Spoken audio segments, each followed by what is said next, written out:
Pleno extraordinario na Illa de Arousa, de novo co plan de mobilidade da zona residencial e as multas como protagonistas. A sesión foi forzada polo PP, que exixiu ao goberno local paralizar as sancións por erros de xestión e crear unha oficina para asesorar a veciñanza.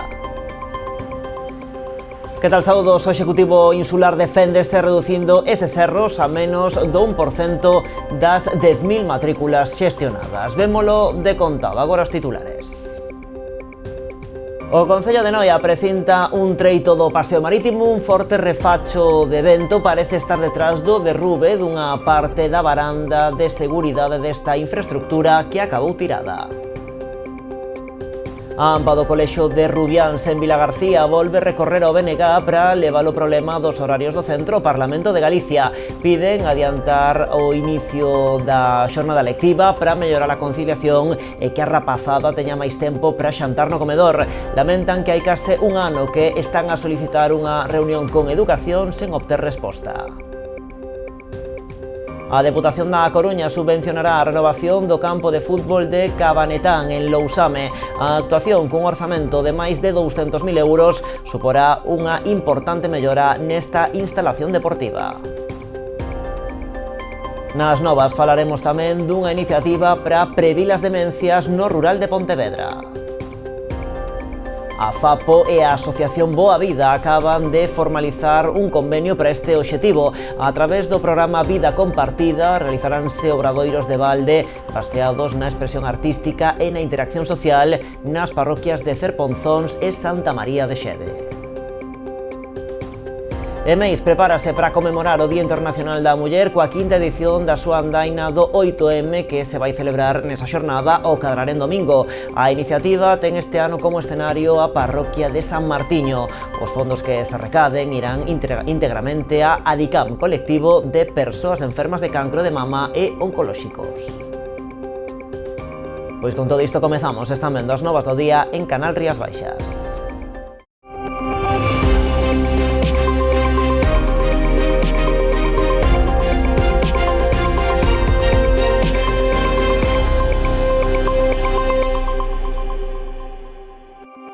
O Concello de Noia precinta un tramo do paseo marítimo. Un forte refacho de vento parece estar detrás do derrube dunha parte da varanda de seguridade desta infraestructura que acabou tirada.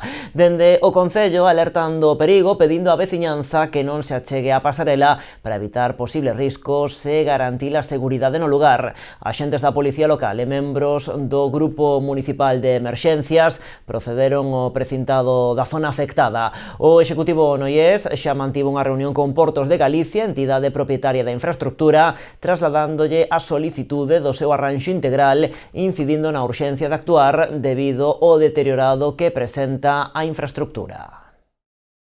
Ferida leve unha moza de 22 anos no Concello de Caldas despois de que unha árbore caera sobre o seu vehículo. No momento do accidente que se produciu onte xoves en plena xornada de temporal polo paso da borrasca Nils, estaba a circular polo lugar de Cesariños na parroquia de San Andrés de César. Ata o punto desplazáronse efectivos de Protección Civil de Cuntis, os bombeiros do Salnés, persoal do 061 e axentes da Garda Civil que se encargaron de atender á conductora. A pesar da aparatosidade do sinistro que esmagou o vehículo, ela non sufriu lesións de gravidade. Veámolo en portada. Pleno extraordinario na Illa de Arousa, de novo co plan de mobilidade da zona residencial e as multas como protagonistas. A sesión foi forzada polo PP, que exixiu ao goberno local paralizar as sancións por erros de xestión e crear unha oficina para asesorar a veciñanza. O Executivo local deféndese reducindo eses erros a menos do 1% das 10.000 matrículas xestionadas. Creen que esta convocatoria busca por parte do PP crear máis tensión política que buscar solucións. Trátase do segundo pleno extraordinario forzado polo PP e o concelleiro non adscrito Matías Cañón, aínda que desta volta con menos expectación entre a veciñanza. Na sesión a oposición volveu exixir ao goberno a retirada do plan de tráfico da zona residencial, tamén a paralización das sancións, lembrando que xa van unhas 10.000, e a creación dunha oficina informativa para a veciñanza. Nos cada día topámonos con máis veciños no camiño que nos dan queixas porque aquí non se están atendendo o que son as multas que lle chegaron. Multas que, ainda por riba, son multas que foron mal postas. Isto é un plan que fai agua por todos os costados. E ustedes, o único que ven de beneficioso neste plan é o fin lucrativo que ten e os cartos que recaudan con el. Sobre a atención ás persoas sancionadas, Cañón cuestiona o sistema, tendo en conta ademais que nestes momentos non hai ningún axente da Policía Local na illa. Quen atende isto? Está usted capacitado para darlle asistencia xurídica á xente que ven a reclamar unha multa? Pero o alcalde apunta que ante a falta de policía local, o persoal municipal está ao servizo de quen o precise. A primeira planta do Concello, calquer tipo deste motivo, pois estáse resolvendo sen ningún tipo de problema. Se está dentro se hai un error de que esta persona estaba incluída dentro da base de datos, pois presentar unha alegación e listo. O goberno bipartito rexeitou retirar o plan, o alcalde apuntou que xa se xestionaron 10.000 matrículas. Recoñeceu erros de transcripción por parte do Concello ou das persoas solicitantes de autorización do vehículo, reducindo as multas erróneas a menos do 1%. Reconócese que están mal postas, por eso se fan as alegacións e se axuda a toda os veciños e non veciños, sobre todo non son veciños, porque xa os digo, son todos de outras partes e se está axudando sen ningún tipo de problema. Pola súa banda, o BNG, igual que xa fixera na primeira sesión extraordinaria, acusou a oposición de forzar estas convocatorias para crear tensión política, non para buscar solucións. Mais aínda, lembrou o tenente alcalde, tendo en conta que o pleno non é órgano para tratar este asunto, como xa indicara o secretario. Cada pleno ten un custo para a veciñanza de aproximadamente 1.500 euros. A pesar diso, a oposición volve solicitar a celebración dun pleno extraordinario cando o correcto, como xa se indicou por secretaría, sería formular un rogo. A oposición non quere debater sobre o modelo de espazo público que queremos para Arousa nin presentar unha alternativa concreta. A oposición busca xerar tensión política. Ao mesmo tempo, o alcalde abriu a porta a estudar un reforzo da sinalización na zona residencial. Sobre a falta de policía local, nestes momentos en Cadro, o socialista avanzou que hai 2 prazas a piques de cubrirse. Pontevedra levará a pleno os orzamentos pro 2026 o vindeiro 23 de febreiro, unha sesión na que, segundo está previsto, sairán adiante cos votos a favor de BNG e Partido Socialista. Dende o goberno local describen as contas como expansivas, acadando os 103,7 millóns de euros, e din que priorizan o investimento en barrios e parroquias. Destacar que estamos diante duns orzamentos expansivos, se ve claramente porque o que dicía ao principio, incrementamos máis de 5 millóns de euros o orzamento, están encamiñados a mellorar a atención aos cidadáns con novos equipamentos, zonas verdes e mellores servicios. Todo isto mantendo conxeladas as tasas e impostos por 12º ano consecutivo. González explicou que se basean en 4 características que guiarán a xestión municipal: a priorización de investimentos en barrios e parroquias, a dinamización da economía local, o contido social e o carácter investidor. Ao respecto dos investimentos nos barrios, citou actuacións concretas que mobilizarán máis de 10 millóns de euros, como o pabillón de Monteporreiro, a reforma de Rosalía de Castro, a Avenida de Compostela e Juan Bautista Andrade, o Parque da Parda, a renaturalización dos Gafos ou a renovación do alumeado nas zonas norte e leste. En canto ás parroquias, destacou un esforzo integral que abrangue a mobilidade, instalacións deportivas e infraestructuras socioculturais como a Casa de Cultura de Acevedo en Ponte Sampaio. Así mesmo, subliñou un incremento do 28% na partida de mantemento de vías do rural, que acada o 1 millón de euros. No segundo e terceiro eixo, o concelleiro de Economía explicou o papel do orzamento como motor económico a través de grandes eventos e da promoción da cidade, citando a Copa do Mundo de Natación Artística, as series mundiais de triatlón ou os premios Feroz. No eido social, as contas reflicten o incremento do 28% no servizo de axuda no fogar, que pasa a contar con 3,7 millóns de euros, así como reforzo en máis de medio millón para o ensino e os convenios coa FAMPA. A AMPA do Colexio de Rubiáns en Vilagarcía volve recorrer o BNG para levar o problema dos horarios do centro ao Parlamento de Galicia. Será o vindeiro venres 27 cando o Bloque trate este tema na Comisión Cuarta da Cámara. O de Rubiáns é o único centro escolar de Vilagarcía que ten un horario diferente. As familias denuncian que isto afecta a conciliación, xa que a xornada lectiva arranca ás 10 menos 10 da mañá e remata ás 3 menos 10, co problema engadido de que a rapazada que xanta no comedor quedalle moi pouco tempo antes de ter que marchar no autobús, algo que denuncian dende a AMPA tamén afecta o benestar dos pequenos. A súa proposta é que a xornada sexa de 9:30 a 2:30 e que para o xantar a rapazada dispoña dunha hora ata que o bus marche ás 3:30. Unha demanda pola que levan loitando dende hai case un ano, solicitándolle á Consellería de Educación un encontro en reiteradas ocasións sen obter tan sequera unha resposta.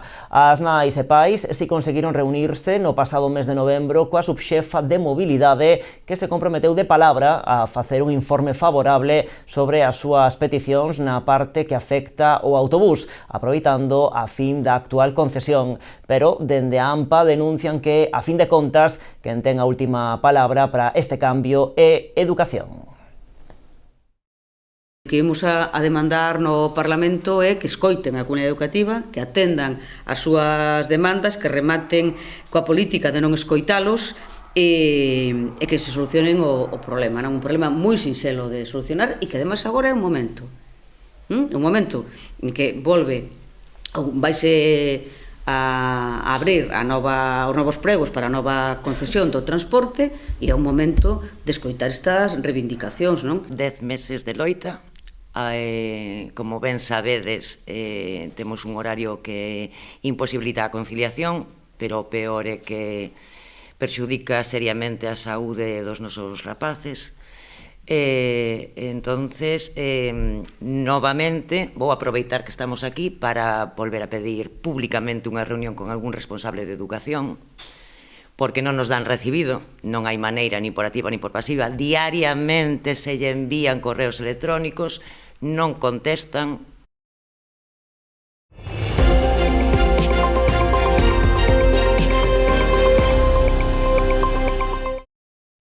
Noia constitúe a primeira mesa interinstitucional do mar nunha xuntanza celebrada no edificio Casino que contou coa asistencia do subdelegado do Goberno na Coruña. Durante o encontro, presidido polo alcalde e con presenza doutros membros da corporación, así como representantes do sector marisqueiro, abordouse a actual situación da ría. A caída da productividade que se ven rexistrando nas últimas campañas engádese a elevada mortaldade de berberecho e ameixa tras os sucesivos temporais. A xuntanza concluiu co acordo de instar a Xunta a realizar un completo estudo sobre o estado dos bancos marisqueiros e un plan de saneamento, así como elaborar un protocolo de baleirado dos encoros. Pola súa banda, o subdelegado do Goberno comprometeuse a trasladar estas demandas ao Instituto Social da Mariña.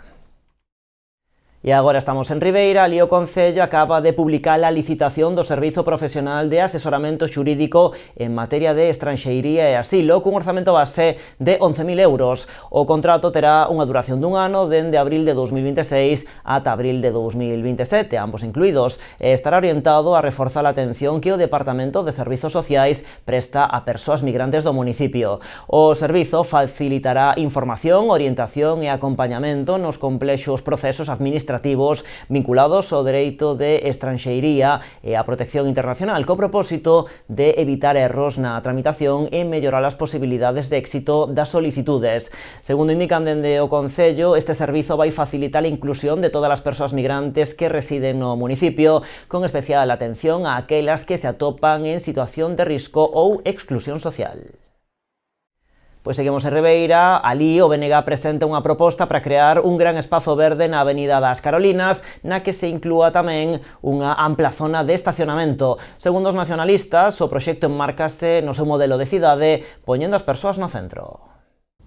O BNG levará ao vindeiro pleno unha proposta coa que buscan o apoio unánime do resto das forzas da Corporación Municipal para a recuperación da Avenida das Carolinas e convertela nunha zona verde pública con estacionamento gratuito, co obxectivo de mellorar a calidade de vida da veciñanza deste barrio e reforzar así a actividade económica da zona. Con esta proposta en positivo que queremos presentar dentro do Bloque Nacionalista Galego, propoñemos a recuperación para toda a veciñanza deste espazo que usan actualmente os redeiros e que nun futuro próximo pasará a estar baleiro.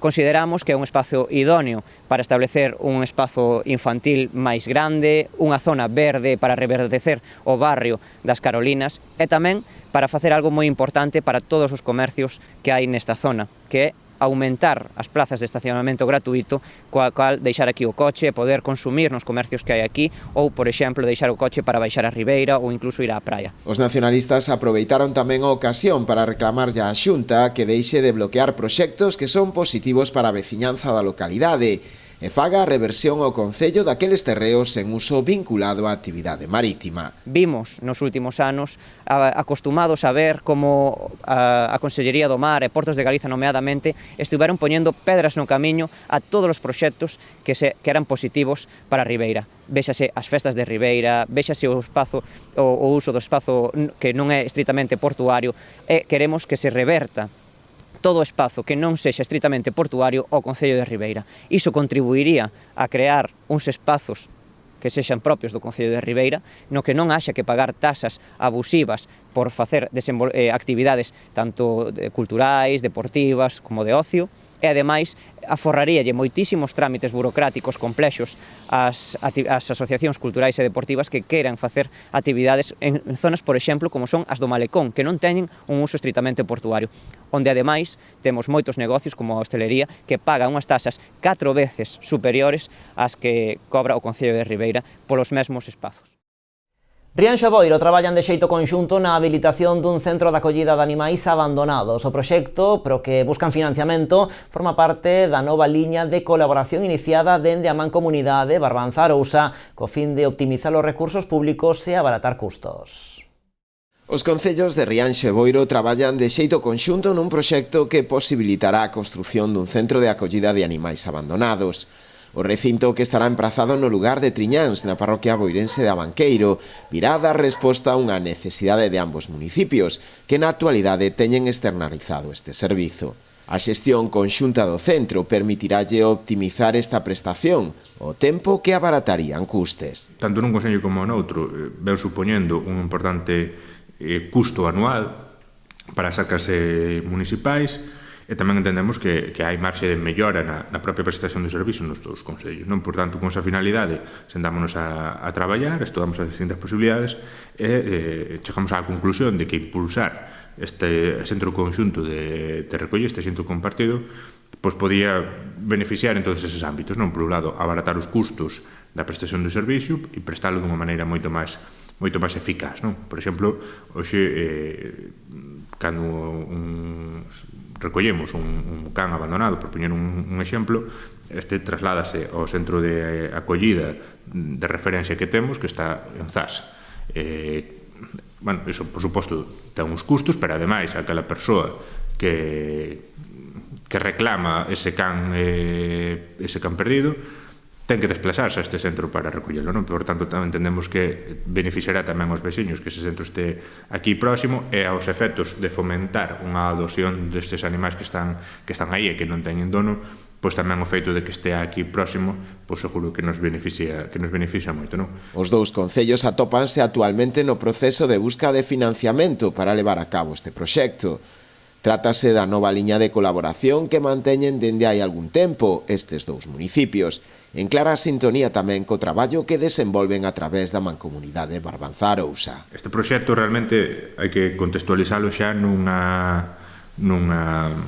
posicionamento común dende o comezo da legislatura, non só do Concello de Rianxo e de Boiro, senón incluso do ámbito do conxunto da Mancomunidade. É dicir, de feito, vimos de modificar os estatutos da Mancomunidade para que os fins da entidade sean moitos máis que os do turismo, que podamos prestar outros servicios de interese de maneira conxunta.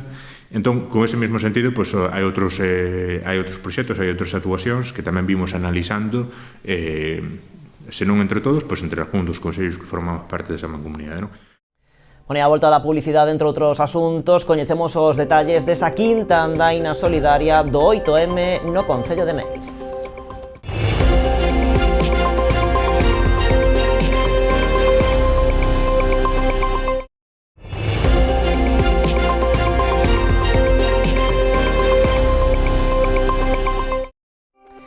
Aquí seguimos nas novas en Canal Rías Baixas. A Deputación da Coruña vai subvencionar a renovación do campo de fútbol de Cabanetán, en Lousame. A actuación, cun orzamento de máis de 200.000 euros, suporá unha importante mellora nesta instalación deportiva. O presidente da Deputación da Coruña desprazábase esta mañá ata o Concello de Lousame, na que foi a súa primeira visita oficial dende que Esteban Ares accedeu á alcaldía. Alí, ambos os dous mandatarios oficializaron o convenio polo que se acometerá a renovación do campo de fútbol de Cabanetán. O ente provincial achegará o 80% dos 204.000 euros que custará a execución do proxecto, mentres que a contía restante, próxima aos 40.000, sairá das arcas municipais. Hoxe firmamos o convenio ca Diputación para que nos aporte o 80% do financiamento do que vai ser a renovación do céspede artificial do campo de Cabanetán, que era unha demanda xa que viñan reclamando tanto os usuarios como o equipo de fútbol dese campo, porque necesitaba unha renovación. Evidentemente é unha cuantía moi importante para un concello pequeno, que renovar un céspede artificial para nós con fondos propios é inasumible. Entonces, agradecer neste caso á Diputación ese 80% que nos vai aportar e que nos permite, digamos, seguir mantendo ese servicio, esa práctica deportiva e que se fai nese campo. Esta chega provincial súmase aos numerosos investimentos que ten feito a Deputación no Concello de Lousame dende o ano 2016, que en total ascenden a uns 13 millóns de euros entre as distintas liñas de axudas e plans provinciais. En Lousame levamos investido 13 millóns de euros dende o ano 2016 entre todas as liñas da Deputación. En canto ao que ten que ver co plan único que afronta habitualmente este tipo de inversións, falamos de casi 8 millóns de euros.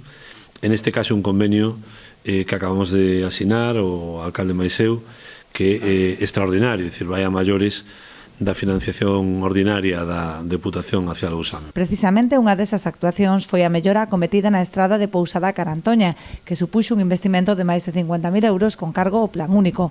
O presidente provincial desprazouse ata a zona para comprobar o resultado da actuación. Máis cousas, novas axudas para renovar o parque móvil con vehículos eficientes. A Xunta pon en marcha o programa Renova o teu vehículo, unha liña de incentivos destinada a facilitar a compra de coches eléctricos e de baixas emisións. Está dotado con 3,5 millóns de euros e prevé apoiar a compra de preto de 1.600 vehículos novos. As achegas poden acadar os 4.000 euros, que pode chegar ata os 4.600 en caso das familias numerosas. A contía ven determinada polo nivel de emisións do vehículo adquirido. Ademais, o prezo dos turismos ou furgonetas que se compren non pode superar os 42.000 euros. No caso de modelos eléctricos con máis de 30 km de autonomía en modo eléctrico, o límite ascende aos 47.000, ampliable a outros 6.000 se o vehículo está adaptado para persoas con discapacidade ou se dispón de 8 ou 9 prazas. Unha das principais novidades do programa é que o beneficiario non ten que adiantar o importe da subvención. Ademais, para optar ás axudas será obrigatorio retirar da circulación un vehículo antigo para facelo ferralla con alo menos 10 anos se un turismo e 5 no caso das furgonetas. A Xunta ingresará directamente a achega no concesionario no momento da compra. As achegas están dirixidas tanto a particulares como a autónomos. O prazo para solicitaras estará aberto ata o vindeiro 30 de setembro ou ata que se esgote o orzamento previsto. Está sendo un éxito esta campaña e decir que desde o 22 de xaneiro está en marcha e hasta que se agote o crédito. Por lo tanto, eu animo a que os que teñan que estén nesa tesitura de renovar o seu vehículo aproveiten esta oportunidade que brinda a Xunta de Galicia con estas liñas de axudas que son axudas moi importantes que poden significar un importante aforro nos bolsillos de todos os galegos. Cambiamos de asunto, previr as demencias no rural de Pontevedra, obxectivo que perseguen a FAPO e a Asociación Boa Vida. Os dous colectivos acaban de formalizar un convenio polo cal, a través do programa Vida Compartida, realizaránse obradoiros de balde baseados na expresión artística e na interacción social nas parroquias de Cerponzóns e Santa María de Xeve. Talleres creativos para fomentar o envellecemento activo, contribuir a manter a memoria e combater a soidade. É a proposta que poñen en marcha a FAPO, a Asociación de Familiares de Enfermos de Alzheimer e outras demencias, e o colectivo Boa Vida. Isto é fomentar o bienestar físico das persoas, emocional incluso, de cada participante. Crear un tecido social comunitario a través dos afectos, do xogo e da arte. Levarase a cabo a través do programa Vida Compartida e comezará polo rural pontevedrés, en concreto polas parroquias de Cerponzóns e Santa María de Xeve. Pois ese interesarse por un veciño, ese, bueno, e no rural máis, non? Ese dar os limóns cando nos sobran, pois eso xa é vida compartida e a veces non lle damos o valor que ten, e ten moito valor porque sabemos que hai persoas que non teñen pois esa compañía, inda que sea duns bons días dun veciño, non? Así, os dous colectivos únense para dar forma a unha proposta máis completa. Dunha banda, a FAPO achega o seu persoal cualificado, da outra Boa Vida aposta por poñer o foco na motivación e cuidado de persoas maiores de 50 anos, botando man da expresión artística. Dinamizar dende a memoria, a psicomotricidade, a expresión oral, a través tamén da pintura e das artes, pois facilitar esa mellora ou esa prevención xenera pois alegrías, nosas dopaminas, endorfinas, xenera unha alegría que nos vai a xenerar un benestar nas nosas relacións en todos os ámbitos, porque cando un está contento, pois vive de outra maneira, non? Isto é totalmente diferente ao que nos facemos porque, en principio, os talleres da prevención requiren primeiro unha valoración previa da persoa a ver en que nivel de estado de deterioro cognitivo está. Na práctica, na memoria, no lenguaxe, na escritura, no cálculo, na atención, na neurociencia, nas nosias, nas praxias e as funcións executivas. Evidentemente son cousas distintas dun de outro, pero son complementarias a súa vez. Porque a prevención é clave nunhas enfermidades que, segundo apuntan dende a FAPO, cada vez se diagnostican antes. Para crear reserva cognitiva. Que é reserva cognitiva? Que esta enfermedad de deterioro cognitivo, que non ten por que ser Alzheimer, evidentemente, afecta con máis intensidade as persoas que non teñen reserva cognitiva, que non teñen un traballo intelectual feito previamente. Aquí nos chegan agora persoas con 68, 69, 70 anos co diagnóstico xa de Alzheimer. Son persoas como nós que poden todavía desenvolverse e facer as súas actividades, pero xa teñen a enfermedade. Os obradoiros teñen prazas limitadas a 15 persoas por grupo e son totalmente gratuitos. Os interesados poden informarse nas oficinas de AFAPO na Rúa do Gorgullón 24 ou no teléfono 986 84 2141. E a Asociación Amicos asina un convenio co Centro de Estudos Superiores Universitarios de Galicia para ofrecer servizo de orientación e asesoramento ás persoas con discapacidade da área metropolitana da Coruña. O presidente e reitor de CESUGA, Venancio Salcines, e o responsable da área de alianzas de Amicos, Miguel Beiro, asinaron o acordo polo que se habilitará un punto de atención nas instalacións do centro coruñés xestionado polo equipo de emprego de Amicos. Está dirixido non só a alumnos, senón tamén á cidadanía en xeral interesada na creación de itinerarios personalizados que favorezan a inclusión social e laboral.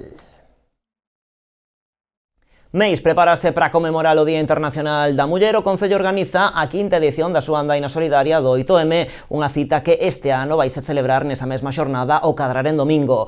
A iniciativa continúa percorrendo as distintas parroquias do municipio, tendo como escenario este ano a parroquia de San Martiño, dándolle especial protagonismo ao novo miradoiro que acaban de habilitar na zona. O prazo de inscripción para esta andaina xa está aberto, cun prezo de 5 euros. Este ano os fondos que se recaden irán íntegramente a ADICAM, colectivo de persoas enfermas de cancro de mama e oncolóxicas. No Concello agardan reunir unhas 200 persoas, do mesmo xeito que nas edicións anteriores. A organización tamén repartirá camisolas entre os asistentes. A alcaldesa de Meis facía hoxe un chamamento a participar na cita, lembrando que a loita pola igualdade non é só cousa dun día, senón que compre traballar nela todo o ano.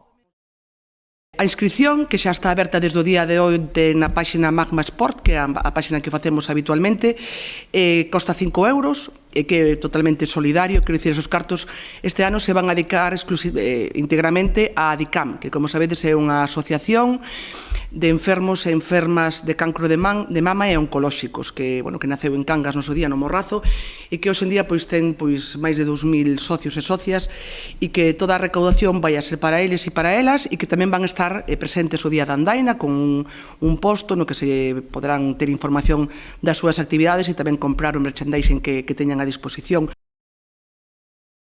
Cambiamos de asunto. A Deputación de Pontevedra aprobará este venres as axudas dirixidas a entidades sen ánimo de lucro para a recuperación do patrimonio marítimo fluvial da provincia. Trátase dunha liña que repartirá preto de 90.000 euros entre 12 colectivos. Unha das entidades beneficiarias é a Asociación Cultural e Deportiva Vela Tradicional de Cambados. Alí están a rehabilitar a Dorna a Irexa, un proxecto que contará cunha achega de case 12.000 euros ao abeiro deste programa provincial. As subvencións permitirán financiar actuacións de restauración, rehabilitación e mantemento de embarcacións tradicionais. Tamén contemplan a adquisición de equipamento co obxectivo de preservar un patrimonio que forma parte da identidade da provincia e fomentar o seu uso en actividades socioculturais e divulgativas.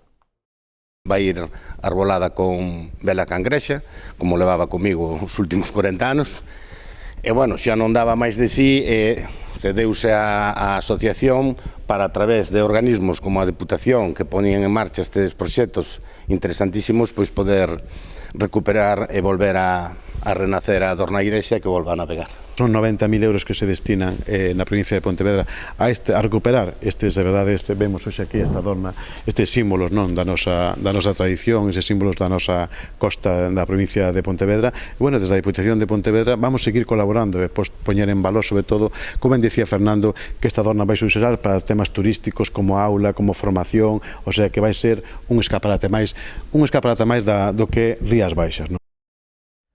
E antes de marchar, apuntamento cultural, unha lectura colectiva de cantares gallegos e follas novas. É a proposta do Concello de Pontevedra para celebrar o Día de Rosalía. O acto vai ter lugar o vindeiro luns 23 de febreiro. Estará aberto á cidadanía e será ás 7 da tarde na Fundación Manuel Moldes. As persoas interesadas en participar nesta lectura dos poemas poden seleccionar o texto a través do formulario activo en apuntate.pontevedra.gal.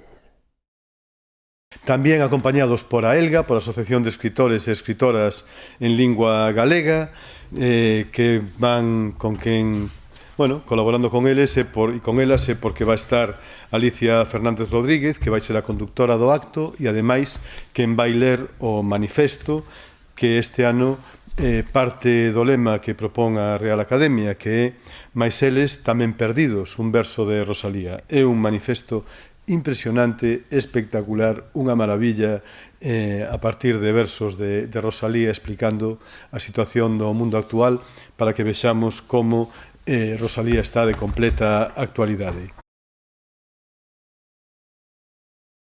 E así marchamos, dándolle paso ao programa Orixe e Calidade do sector vitivinícola. E a actualidade, xa saben, continúa en canalriasbaixas.com e tamén nas nosas redes sociais. Como sempre, graciñas por estaren aí.